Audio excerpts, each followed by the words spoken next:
so pretty. I love being able to make my own bias tape. And look at these. And each one can be different, but you know, I am making a few overlapping colors and styles. But you can differentiate it like this, or you could mix and match the patterns. This is the only one that I've actually mixed.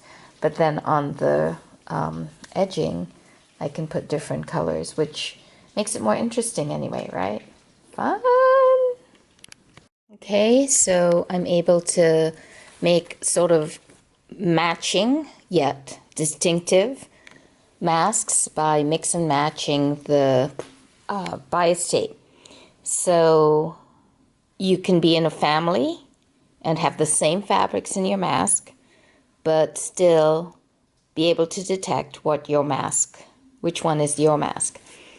And then this is the polypropylene liner, and I put in a nose bridge on the ones that I do. This model comes with a nose piece.